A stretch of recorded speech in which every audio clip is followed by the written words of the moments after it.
When this matter is resolved, let's remarry, okay? I was sitting on the stone bench in the villa's courtyard, lost in thought, when Ethan brought Lila in front of me. Just 3 hours ago, Lila had been caught on camera by paparazzi, suspected of being Ethan's mistress. The entire internet was digging into her past, accusing her of being the homewrecker who had destroyed my and Ethan's sweet love story.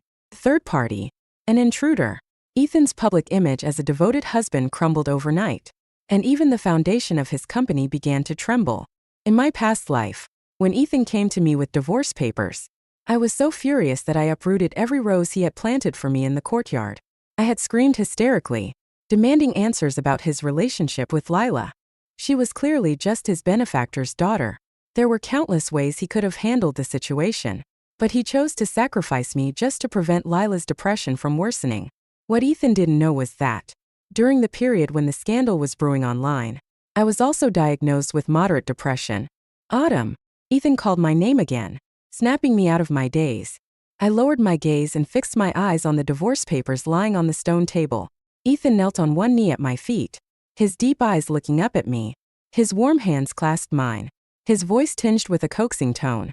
Autumn, do this for me, okay? We'll tell the public that our marriage has long been in name only, that we decided to divorce a year ago, but just hadn't found the right time to announce it. I didn't respond immediately. Behind him, Lila stood in a white dress, draped in Ethan's jacket. Her lips were pale, and her eyes were rimmed red. Sister Autumn, please help me. Okay? She pleaded. My mother took her own life because of online bullying. I don't want to follow in her footsteps. Please, I'll even get on my knees and beg you. She was about to kneel when Ethan swiftly stood up, supporting her and pulling her protectively into his arms. His expression darkened as he scolded her in a low voice. What are you doing? Lila flinched, her voice fragile and tearful as she looked up at him with tear-filled eyes. I just wanted Sister Autumn to feel better. Ethan's patience visibly waned. Turning to me, the gentleness in his demeanor disappeared entirely. Autumn, I'm not here to negotiate. I've already made up my mind. If you refuse to sign, don't blame me for what happens next. I met his gaze calmly. He fell silent, but I knew what he was about to say, that I was well aware of the lengths he would go to. He would find countless ways to force me to comply. If it came to a lawsuit, I couldn't possibly win against his company's lawyers. That's exactly what he had said in my past life. Later, I was set up and photographed in compromising situations with male models, with damning evidence that branded me an adulteress. Overnight, I became a public disgrace, shamed by the world, while he and Lila played the role of innocent victims. I'll sign, I said after a long pause, but you have to agree to one condition. Ethan gave me a quick glance and nodded. He handed me the pen, and I took it, my expression utterly calm as I signed my name on the divorce papers. You're not going to read the agreement first? Ethan frowned at me. I smiled faintly. No need. The terms were practically a clean break. He was giving up all the assets to me, leaving with nothing. All of this, just to protect Lila and repay her family's kindness. Let's go to the Civil Affairs Bureau tomorrow, I said. Okay, he replied. For a moment, his hand, holding the divorce papers, hesitated. His eyes held a hint of confusion, but he ultimately said nothing. As they left, Lila turned to glance back at me with a mocking smirk. Her lips moved silently, but I could clearly make out her words. You've lost. I had indeed lost everything in my life. But now, I didn't want to lose again. Half an hour later, my phone screen lit up with a message from Ethan. Autumn, I'm sorry you had to endure this today. Once this situation blows over, I'll give you a grand wedding banquet, and we'll remarry. I couldn't just stand by and watch Lila's depression worsen. You understand me, don't you? I read his words and couldn't hold back a laugh, though tears welled up in my eyes. It was just like the last life. Ethan had gotten drunk with his friends, trying to come up with a plan to force me into divorce. What he forgot was that his friends were also my friends. One of them, Jason, had tried persuading me to understand Ethan, saying he was a man of deep loyalty and gratitude. He explained how Lila's father had recognized Ethan's abilities, invested in him, and helped him start his business. Without Lila's family, Ethan wouldn't have achieved his success. I had cried as I retorted. Ethan could have clarified the situation in countless ways. Why did it have to be divorce? Jason had fallen silent, admitting that he had asked Ethan the same question. Ethan's answer had been, "Someone has to be wronged. Autumn will understand because she loves me." How absurd. Because I loved him, I had to sacrifice myself. Thankfully, I still had a chance now. When it came to Lila, Ethan always acted quickly. That very afternoon, after signing the divorce papers, he arranged a press conference for the evening. He even sent his assistant to invite me to attend and clarify the situation. Before I could respond, the assistant, assuming I would refuse, relayed Ethan's words to me. "Miss Autumn, you should attend this press conference. Even if it's not for Mr. Ethan, it's for your reputation." I paused for a moment, then let out a bitter laugh. Ethan was threatening me, trying to use the same tactics as in my previous life to force me into submission. He wanted to throw dirt on me and make me struggle under the weight of public opinion, until I had no choice but to bow my head. I had never understood. Did Ethan see me as his wife or his enemy? This time, he wanted to publicly clarify our relationship, and I was no exception. The press conference was held in the grand ballroom of the most luxurious hotel in the city. The invited journalists were all influential figures in the industry. When Lila appeared arm in arm with Ethan, dressed in an elegant cheongsam, the reporters swarmed around them instantly. Ethan instinctively shielded her, smiling as he gently blocked the microphones aimed at her. "Please, give us some space. I'll answer your questions one by one shortly," he said, his voice calm and polite. As he looked up, his gaze met mine amidst the crowd of reporters. For a fleeting moment, I foolishly hoped he might step in to shield me too. But the next second, he looked away, his expression unchanged, his smile unwavering. He led Lila onto the stage, as if he hadn't seen me at all. I scoffed, curling my lips into a bitter smile. A young reporter, likely an intern, nervously handed me a microphone and asked, "Miss Autumn, is it true that you've divorced Mr. Ethan?" "Yes." I smiled, nodding calmly. The intern pushed his glasses up, pressing further. "But you and Mr. Ethan were high school sweethearts, dated for 7 years, and were married for 5. Just last month. He even spent a fortune buying an island and naming it after you. How could you divorce so suddenly?" I maintained my smile, though it no longer reached my eyes. That island was something he owed me. I replied, "To care for Lila during her illness. Ethan had missed my birthday and failed to prepare my gift. In my past life, I'd been foolishly overjoyed by the island, only to later learn it was Jason's idea. Ethan hadn't even known where the island was located." The intern hesitated before asking timidly, "Do you still love Mr. Ethan?" Silence fell around us. Every reporter nearby stopped talking, waiting for my answer. Even Ethan, standing on the stage, turned his gaze toward me, his brows furrowing slightly. I met his eyes briefly before turning back to the intern and answered without hesitation, "No." The interview didn't last much longer.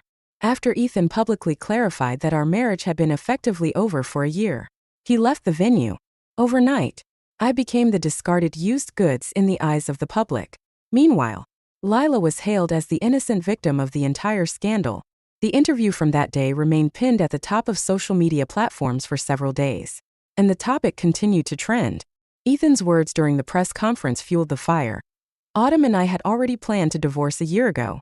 We were trying to handle it quietly. But now that innocent people have been implicated, we had no choice but to clarify publicly. Lila is not a third party in our relationship. She is the only person my mentor cared about in this world, and it's natural for me to take care of her. I hope everyone can view this matter rationally. Fans were quick to twist the narrative, claiming that the reason for the breakdown of my marriage with Ethan was my inability to tolerate even the slightest flaw. They painted their so-called pure sibling bond as something noble while portraying me as petty and lacking grace. They said I hadn't learned even a shred of Ethan's loyalty and gratitude after 5 years of marriage. The topic continued to ferment for days, leaving me as the villain of the story. After finalizing the divorce certificate, as I stepped out of the Civil Affairs Bureau, Ethan stopped me. "Don't take what people are saying online to heart. It won't be long before they forget all about it." I paused, unable to hold back a faint laugh. Funny, isn't it? We're both being attacked online, yet the difference in treatment is so stark. Ethan didn't respond, but his expression tightened. "Autumn, in 2 months, it'll be New Year's. Once the year begins, let's remarry." "Okay." He stepped closer, his gaze intent. But I took a step back, keeping my tone calm as I glanced toward the reporters being held back by security nearby. Ethan seemed to realize his mistake and stopped in his tracks. "I'm going back to Harbor City," I said. "It's been a while since you've been back. Maybe it's a good idea," he replied. "When New Year's comes, I'll pick you up and bring you home." I interrupted him before he could finish. "Ethan, when I agreed to sign the divorce papers, you promised me one thing. It's time you kept your word." Ethan's smile froze on his face. His eyes clouded with confusion. "I want you to never appear in front of me again." I said it with a smile, and as I turned to leave, disappearing into the crowd, Ethan stood frozen, unable to process my words. For a brief moment, I saw panic flash across his face, a fear as if he were about to lose something most precious to him. It was the same unease he had felt when I calmly signed the divorce papers without a fight. Back then, he had anticipated me to scream, cry, and cause a scene, just as I had in the past. He had even prepared for it, rehearsing ways to handle my outburst. But I didn't. I picked up the pen with an expression as calm as still water, signed my name, and walked away. That moment, he had felt a fleeting urge to stop me, but in the end, he did nothing, telling himself it didn't matter. Autumn loved him deeply. After all, this was just a fake divorce. He could always make it up to me later. But Lila was different. He couldn't allow her to get hurt in any way. Years ago, it was Lila's father who had seen potential in him and risked alienating other shareholders to invest in Ethan's project. It was that decision that had elevated Ethan to his current status as one of the rising elites in the city. Before Lila's father passed away, he made Ethan promise to take care of Lila and ensure her well-being. Ethan couldn't bear to betray that trust. Jason once asked Ethan, "If one day, both Lila and Autumn were to fall off a cliff, who would you save?" Ethan had laughed then, dismissing the question as absurd. "I would save Lila, of course, but I would also die with Autumn." Jason had laughed along, but he added, "And what if Autumn doesn't want to die? Ethan, you can't take advantage of her love for you to keep hurting her like this. If she ever stops feeling your love, she will lose hope, too." Ethan hadn't taken those words seriously at the time, brushing them off without a second thought. He didn't realize how prophetic they would become. That night, Ethan returned to the villa. After marrying Ethan, I had always lived in the villa halfway up the hill. I was an exceptional artist, celebrated as a prodigy from the age of 10, when my ethereal landscape painting captivated audiences and earned me the title of a young genius in traditional Chinese painting. Everyone believed I had an extraordinary talent in this art form and would eventually become a leading figure in the field. And I did. But after our marriage, my own artistic style changed drastically. My works no longer held the same allure they once did. My mentor tried tirelessly to guide me, but it didn't help much. Eventually, I gave up painting altogether, even rejecting the idea of picking up a brush. Ethan stepped into my art studio and froze when his eyes landed on the landscape painting on the easel. With just a few strokes, the scene came to life, vivid and mesmerizing. Seeing the light on in the studio, Mrs. Chun came in, startled to find Ethan there. "Sir," she said hesitantly, "this painting, it's something Madam worked on." Ethan looked up. "When did she paint this?" "It was the day you brought Miss Lila home," Mrs. Chun replied. Ethan nodded slightly. He tried to smile, but no matter how hard he tried, he couldn't. Leaving the studio, he returned to the bedroom he had shared with me. He had told himself countless times that this was just a temporary divorce. Once the storm settled, he would propose to me again, give me the grand wedding I deserved, and make everything right. But somehow, his heart always felt empty.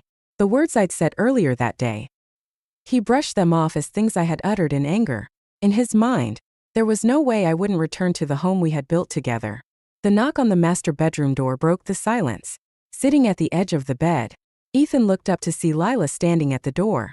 She was wearing a thin dress, her cheeks faintly flushed, gazing at him quietly. "Why are you here?" he asked. Lila bit her lip before answering softly. "I was scared being alone at the hotel, so I came to find you." Am I bothering you?" Ethan frowned slightly but still said, "It's fine. It's late. I'll ask Mrs. Chun to prepare a guest room for you. Stay here tonight." As he reached for his phone to call Mrs. Chun, Lila stepped into the room. Her delicate eyes, filled with watery tenderness, looked up at him. "Ethan," she said softly. I don't want to stay in the guest room. Is that okay? His frown deepened, his lips parting as if to refuse. But when he saw her reddened eyes, he hesitated. Eventually, his resolve faltered. By the time the plane landed in Harbor City, it was Mason who came to pick me up. Years ago, when he was 18, Mason had saved a girl only to be falsely accused of assault. He was sentenced to 3 years in prison. With a criminal record, no company was willing to hire him. I first met him at an art exhibition. He never spoke to anyone, always keeping his head lowered. Whenever someone approached, he would timidly shrink back. One night, as I was on my way home, I encountered a group of thugs and nearly fell victim to an attack. Mason happened to pass by. I thought he would turn a blind eye, but he didn't. Without a moment's hesitation, he stepped in to save me. Later, I asked him, "What if I had turned on you, just like the others?" He gave me a bitter smile and said, "Then so be it." Using my family's influence, I cleared his name and brought the truth to light. The day his innocence was proven, he stood in the distance, looking at me through teary eyes, bowing deeply in gratitude. 3 years in prison hadn't erased his kindness. After my father saved Mason and extended a hand to help him, he arranged for Mason to join our company, starting from the bottom. Now, Mason is my father's most reliable assistant. It's been a long time, Mississippi, Mason said, dressed in a trench coat, as he casually took my suitcase. I nodded, my nose stinging with an inexplicable sadness. 5 years ago, when I married Ethan and followed him north, Mason had been sent by my father to Country A for an intensive training program. In my previous life, I never saw Mason again before my death. Mississippi, are you planning to leave again after this visit? Mason asked. I shook my head. No, I'm staying. He smiled faintly. Mr. Chu was very happy to hear you've come back. Mississippi. Hearing that name, my hand clenched in my pocket, bitterness washing over me. Back then, when news of my divorce with Ethan had spread far and wide, my father, worried that I would suffer, flew overnight from Harbor City to the capital. He tried to persuade me earnestly. Ethan always does things that are unclear and indecisive. Back then, he was willing to work with that old man from Lila's family but refused your help. If he didn't want to rely on you, fine. But wasn't he still relying on their investment? Autumn, just let the divorce happen. Ethan isn't right for you. He wanted to take me back to Harbor City, but I refused. I cried, fought, and begged to stay. Through tears, I told him, I love Ethan. I don't want a divorce. Why should I sacrifice myself to fulfill his sense of gratitude? Even if it kills me, I won't leave him. In the end, I didn't go. My father was so enraged that he suffered a heart attack and was rushed to the ICU. We received multiple critical notices overnight, and my mother's hair turned white in a single night. When my father finally woke up, he didn't say a word to me, but I knew he was deeply disappointed. Even on her deathbed, my mother tried to reason with me. Your father has never interfered with any of your decisions, but Ethan is not a good match for you. But I wouldn't listen. I stubbornly pursued what I wanted, crashing into a wall repeatedly until it cost me my life. Only then did I realize that I wasn't as important to Ethan as I had thought. Are they doing well? I asked Mason. He nodded. The company is thriving, and both Mr. and Mrs. Chu are in good health. I smiled faintly, meeting his calm gaze. Thank you, Mason. Thank you for taking care of my parents in my place. He shook his head. It was my duty. If it hadn't been for you and Mr. Chu helping me back then, I would have died in some dark corner a long time ago. The trending topics on social media continued to spiral. What began as accusations of Lila being Ethan's mistress had now morphed into claims that I was heartless and unfaithful. Yesterday, paparazzi had photographed Mason and me at the airport, fueling rumors that I had been cheating on Ethan, which was the real reason for our marriage breaking down. I couldn't help but laugh bitterly. When I lowered my gaze to my phone, I saw a message from Lila's private account. She had sent me a photo of herself from last night, staying at the villa. It was accompanied by a message. Ethan invited me to stay overnight. What do you think he'll do tonight? Ethan is a responsible man, but now the shackles are gone. Autumn, your husband is mine now. She was clearly trying to provoke me, but my heart was already numb to such things. Mason handed me a cup of tea, glancing worriedly at my phone screen before saying calmly, Mississippi, I'll make sure you get justice for all the wrongs you've endured. I didn't respond to his words. Instead, I asked, I heard my father introduced you to several socialites and encouraged you to start a family. Why did you refuse? Mason froze, caught off guard by my question. His hands trembled slightly as he adjusted the teacup, remaining silent for a long time. Pressed on. Is it because of me? His gaze flickered nervously as he met mine for a fleeting moment before looking away again. Over the past 5 years, although we hadn't seen each other, Mason had never failed to send me extravagant birthday gifts. He would even transfer large sums of money to my account from time to time, practically giving me everything he earned. I had refused his gestures countless times, but he remained persistent.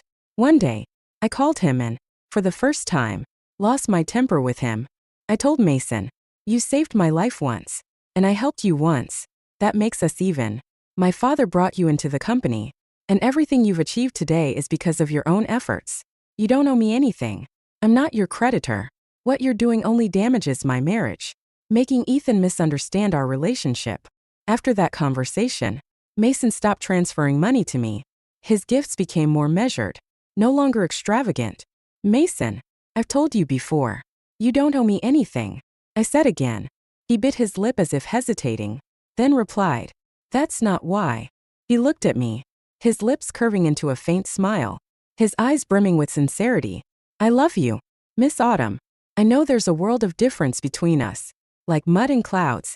I've never dared to hope you'd look back at me, but my heart belongs to you. I don't want to deceive myself, nor do I want to hold anyone else back. As Mason's words trailed off, I raised my gaze to quietly study him. We were the same age, yet he had matured far earlier than me. When I first met him, he had been timid and out of place. Now, he was a pillar of the company and my father's most trusted confidant. Last night, after returning to the old house, my father spoke with me for a long time. He talked about the company's future, my future. Then, he asked me 2 questions. The first was, do you still love Ethan? I shook my head and answered no without hesitation. But when he asked the second question, I fell silent. Would you consider marrying Mason? My father had been planning his retirement, although Mason had been by his side for years. He wasn't a member of our family. I had been unsure at first, but now I knew the answer. Mason, will you marry me? 2 days later in the capital, Ethan sat in the art studio. His head bowed as he replayed the clip of my interview with the intern. Do you still love Mr. Ethan? The intern had asked. I had smiled and answered, no. 3 simple words. Yet they left him feeling inexplicably stifled. He had replayed that moment countless times, as if trying to glean something from my expression, but he found nothing. Frustrated, he exited our chat window, but as he opened it, he realized our last exchange was from the day I reminded him to meet me at 9 a.m. at the Civil Affairs Bureau to finalize our divorce certificate. He had simply replied, okay. And that was it. In the past, I had loved clinging to him, sharing every little detail of my life. He would always respond promptly, but scrolling back through our chat history, he noticed how, over time, it became mostly one-sided. I had been talking to myself, and his occasional replies were nothing more than okay or got it. He had been too busy with work at the company. After Lila's father passed away, her depression had worsened, and she had attempted suicide multiple times. He had been consumed by trying to manage everything and hadn't been able to focus on me. Suddenly, Jason sent him a message. Autumn is marrying Mason. Ethan shot to his feet in shock, accidentally knocking over a nearby easel. The landscape painting on it fluttered to the floor. As he bent down to pick it up, a medical report slipped out from underneath the painting. He froze for 2 seconds. When he finished reading the report, his fingertips trembled slightly. The patient exhibits severe emotional instability, with recurring suicidal thoughts. Severe sleep disturbances were noted. The patient displayed signs of moderate depression. The date at the bottom of the diagnosis? The very day Ethan proposed divorce to me. Ethan, what's going on? Lila, hearing the commotion, rushed into the studio from the master bedroom. When she saw the diagnosis report in Ethan's hands, a calculating glint flashed in her eyes. May I take a look at that? She asked softly. Ethan said nothing, but his chest tightened painfully. Lila took the report from him without resistance, flipping through a few pages before feigning relief. She patted his shoulder lightly and said, don't worry, Ethan. Remember, I'm also a depression patient. You've seen how bad it can get during my episodes. But that day, I saw Autumn. She looked perfectly healthy, not at all like someone suffering from an illness. Maybe she was just too upset and fabricated this report to get your attention. Lila was about to continue, but Ethan, suppressing his emotions, took the report back from her hands. He walked a few steps away, his mind racing, before abruptly turning to her. Starting tomorrow, don't stay in the master bedroom anymore, he said flatly. If Autumn finds out, it'll cause unnecessary trouble. Lila froze in place, stunned. By the time she snapped out of it and tried to follow him, calling, Ethan, he had already gone downstairs, hurriedly leaving without even taking his coat. That moment, Ethan didn't care whether the report was real or not, or whether I was truly marrying Mason. The only thought in his mind was to find me and bring me back home. Mason, on the other hand, had been meticulously involved in every detail of our wedding preparations. During the day, he managed company affairs and supervised the wedding arrangements. At night, he sat in the living room, carefully writing out invitations by hand. Autumn, you don't need to handle all these things yourself. Let your assistant take care of it. You're already working so hard. There's no need to exhaust yourself further. I stood at the top of the stairs, holding a cup of tea, looking down at him in the living room. He set down his pen and gave me a warm smile. No matter what it is, I want to give you the best. Autumn, I know I may not hold a place in your heart, but you've always been at the center of mine. For a moment, as our gazes met, I felt a flicker of emotion stir within me, something I hadn't felt in a long time. Mason, you don't need to feel burdened by this. Just focus on being a beautiful bride, he added with a soft laugh. His eyes, though calm, no longer hid the depth of his feelings. I smiled faintly and nodded, but I hadn't expected Ethan to show up in Harbor City. Mason and I had just stepped out of the fitting room after trying on our wedding attire when I saw Ethan standing under a camphor tree across the street. He wore a simple white shirt, his hair slightly disheveled, his face pale and devoid of its usual vitality. His gaze lingered on my hand clasped with Mason's before he looked away. Ethan forced a weak smile and said, Autumn, I've come to take you home. We don't have to wait until next year. Let's remarry now. Okay. As he took a few steps toward us, Mason instinctively moved to stand in front of me, but I stopped him with a gentle touch, adjusting his slightly crooked tie. I said softly, go wait in the car for me. I'll join you shortly. Mom's made your favorite dish tonight. We'll head home together later. Mason lowered his eyes to meet mine, his lips curving into a faint smile. All right. He cast a calm glance at Ethan before turning and walking toward the car. Now, it was just Ethan and me by the roadside. He instinctively tried to come closer, but I subtly stepped back, keeping my tone gentle. Mr. Ethan, let's maintain some distance between us. Otherwise, if the paparazzi catch us, social media will be full of stories about how I'm clinging to my ex-husband again. No matter the time or place, I couldn't afford another scandal. People are always exceptionally harsh on women. The situation with Lila was a prime example. From the beginning to the end, it was Ethan who failed to handle things properly. Yet, in the end, I was the one accused of being petty and lacking grace. Autumn. Ethan's eyes dimmed as a bitter smile tugged at his lips, though it didn't reach his eyes. I've asked my assistant to handle the situation on the platform. I'm sorry you had to endure this. I didn't realize how much trouble it caused you. Didn't realize? I looked at him and replied calmly. Ethan, if you didn't know how much public opinion could hurt someone, you wouldn't have chosen to divorce me just to protect Lila. In my previous life, after being falsely accused of cheating with multiple male models, I was publicly shamed and divorced by Ethan. My career plummeted, and I became the laughingstock of everyone. Some even mocked me to my face, saying, Autumn, after everything your ex-husband put you through, how do you even have the audacity to keep living? If I were you, I'd have jumped off an 18-story building by now. I couldn't sleep at night. I'd sit by the floor-to-ceiling windows, staring at the city lights. I burned down my studio and destroyed everything Ethan had ever given me, as if that could somehow erase him from my heart. I vented all my frustration, hating how the boy who once loved me with all his heart had pushed me to the brink. In the end, I slit my wrists. To this day, I can still remember the feeling of my life slipping away, drop by drop. Ethan opened his mouth to explain, but no words came out. Eventually, He could only bow his head weakly. Autumn, I'll make it up to you, he said softly. I couldn't hold back a laugh. I've heard that too many times. After Lila's father passed away, Ethan left our engagement dinner halfway through, saying, Lila's having a problem. I need to check on her. On our wedding day, Lila attempted suicide. After dropping me off at our bridal suite, Ethan stayed with her all night. I wavered then, questioning if I should continue this relationship. But seeing how exhausted he looked, I swallowed my doubts. I loved Ethan, so I was willing to endure all the hardships alongside him. Every broken promise was met with the same response. Autumn, I'll make it up to you. Ethan always thought we had a lifetime together, but he forgot that love can be worn down. By the end of my previous life, I couldn't tell if I still loved him or if it was just an obsession. I scoffed and said, Ethan, I've asked for so little, but even that's too much for you.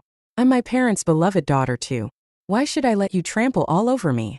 Let's just end this. As I finished speaking, I turned to leave. Ethan, panicking, grabbed my arm. His unsteady body nearly stumbled, and his pale lips trembled as he spoke.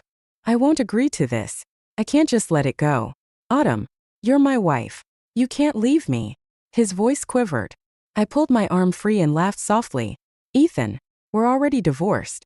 You forced me to sign the divorce papers, pressured me to attend the press conference to clarify things, and even ensured I went to the Civil Affairs Bureau to finalize it. You can't deny that, can you? Ethan froze. As I began to walk away again, I tilted my head slightly toward him. Ethan, you and Lila actually make a great pair. His face turned ashen instantly. He had arrived in Harbor City in the middle of the night, after his assistant tracked down my itinerary. He hadn't rested for a moment before rushing to find me, but when he saw me, wearing a wedding dress and laughing with Mason, he stopped in his tracks. Standing under the camphor tree, he watched in silence. He couldn't remember the last time he had seen me smile so genuinely. Whenever we were together, it always ended in arguments about Lila. Gradually, he stopped coming home, either staying at the office or drinking through the night with his friends. That moment, he understood with absolute clarity that what I had said at the Civil Affairs Bureau that day was heartfelt. I didn't want him anymore, but he couldn't live without me.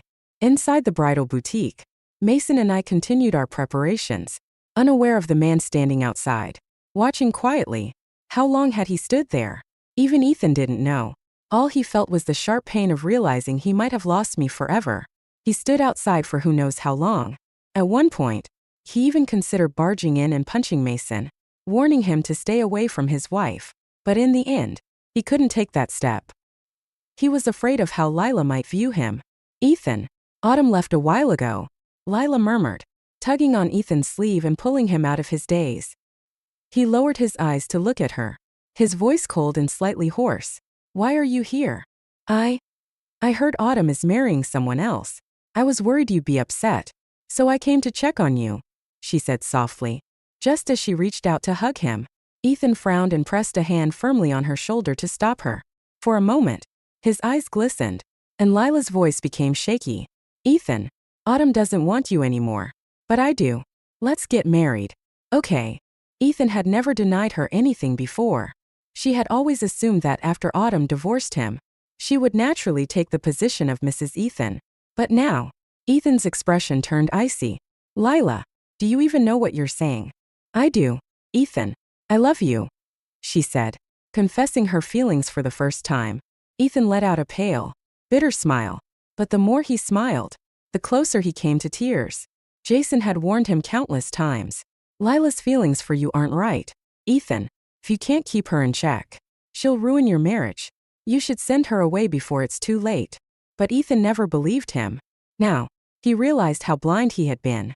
Harbor City was far from the capital, but once something hit social media, it didn't take long for it to spiral. On the third day of Ethan's attempts to reconcile with me, Mason sent him proof that Lila had falsified my medical report. Mason also compiled evidence of how Ethan had repeatedly prioritized Lila over me, even at the expense of his career. The evidence was released online, forming a damning narrative. Overnight, public opinion became sharply divided, but it no longer concerned me. Some accused Lila of repaying kindness with betrayal, ruining my marriage and causing its collapse. Others criticized Ethan for his hypocrisy. questioning why he couldn't repay Lila's father's kindness with money or resources instead of tormenting his wife to the point of despair and divorce. Ethan's reputation plummeted, and his company's stock wavered. Not long after, I uncovered evidence that Lila had staged photos of her and Ethan entering a hotel together. She had even hired online trolls to insult herself as a mistress to evoke sympathy. Mason released this evidence as well, turning social media into a chaotic battleground. Ethan, overwhelmed, reached his breaking point. He planned to send Lila abroad, but after seeing the trending topic, he nearly strangled her to death on the side of the road. "Why did you do it?" he demanded furiously. First, Lila tried to play the emotional card, but when his grip tightened and she could barely breathe, she suddenly burst into hysterical laughter and admitted, "Yes, I wanted to be Mrs. Ethan. I wanted Autumn out of the picture. Ethan, if you truly loved her, I wouldn't have had a chance to interfere." Ethan, consumed by rage, vomited blood on the spot and collapsed. A bystander captured the scene on video, and it quickly went viral online. Ethan's company's stock plummeted further, and he was removed from his position as CEO. As for Lila, her reputation was utterly destroyed, leaving her no choice but to leave the country. But fate was unkind. On her way to the airport, she was involved in a fatal car accident. On my wedding day, Mason gave me a grand ceremony, with flowers filling the city and fireworks lighting up the night.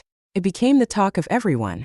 When a guest jokingly remarked that marrying Mason must have been the result of good karma in my past life, Mason let out a cold laugh and immediately had them escorted out of the venue. During his wedding vows, Mason spoke openly. "I am nothing more than the Chu family's live-in son-in-law. In this life, I belong to the Chu family in life, and in death, I'll be a ghost of the Chu family." Though my heart might not have entirely belonged to Mason, his unwavering devotion to me never wavered. On our wedding night, he held me tightly, as if afraid I might leave or vanish. It wasn't until I pressed him for answers that I learned Ethan had taken his own life. Before his death, he regained clarity for a brief moment. He sent Mason the medical report I had left behind in the studio, along with a letter addressed to me. The letter was long, every word drenched in guilt. He described a nightmare he had. In the dream, he forced me to divorce him, and when I refused to compromise, he schemed against me and set me up, sending me to the beds of several men. In the end, I was so desperate that I slit my wrists and ended my life. He wrote that the Ethan in the dream didn't intend to drive me to such despair. He only wanted me to bow my head and give in. He never imagined it would result in my death. Most of all, he confessed that he didn't know my illness was real. He swore that if he had known, he would never, ever have treated me that way. He wrote about how, in the dream, when he saw the blood covering the bathroom floor, his heart shattered. He wished he could have been the one to die instead. The letter ended with 2 sentences. Thankfully, the events in the dream didn't happen. "I'm sorry." I let out a cold laugh as I read it. In the end, I casually tossed the letter into the trash, along with the medical report. Mason frowned slightly. "Mississippi," he murmured. I responded softly. "The old Autumn was sick, but I'm not that person anymore. Leaving him cured me." After a long pause, Mason's frown gave way to a resigned but affectionate smile. I looked at him and smiled back. Thankfully, in this life, I lost nothing.